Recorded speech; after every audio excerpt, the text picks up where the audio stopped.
என்னோட ஸ்டைலில் நெத்திலி கிரேவி, அதுவும் ஆந்திரா டச்சோட எப்படி பண்ணலான்னு பார்க்கலாமா?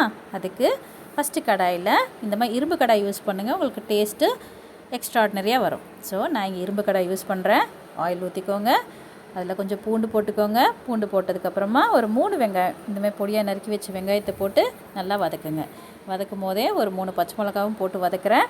நீங்கள் பச்சை மிளகா நல்லா கீறிட்டு போடுங்க, முழுசாக போடாதீங்க. ஸோ இதுக்கப்புறமா அது கொஞ்சம் வதங்கினதுக்கப்புறமா உப்பு போடுங்க. அந்த வெங்காயத்துக்கு தேவையான உப்பு மட்டும் தான் நான் போட்டிருக்கேன். நல்லா ஒரு பெரிய ஸ்பூனில் இஞ்சி பூண்டு பேஸ்ட் போடுங்க.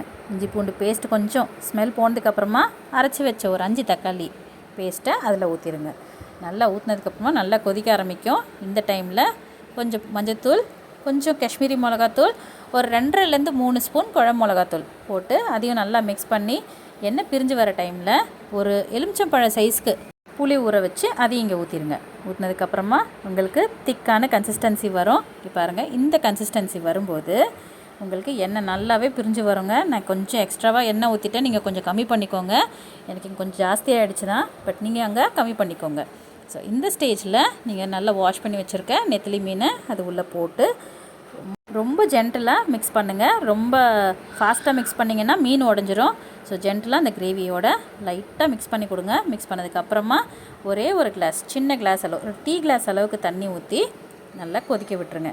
நல்லா கொதித்து ஒரு 10-15 நிமிஷத்தில் இந்த கன்சிஸ்டன்சியில் வரும். இந்த டைமில் கருவேப்பிலை போட்டு கொஞ்சம் மிளகுத்தூள் கூட போடுங்க. நான் இதை இங்கே காமிக்க மறந்துட்டேன். ஸோ அவ்வளோதாங்க, மிளகுத்தூள் போட்டு இறக்குனிங்கன்னா சூப்பராக குழம்பு இப்படி ரெடி ஆகிடுச்சு. இதை தோசைக்கு, இட்லிக்கு, ரைஸ்க்கு சூப்பராக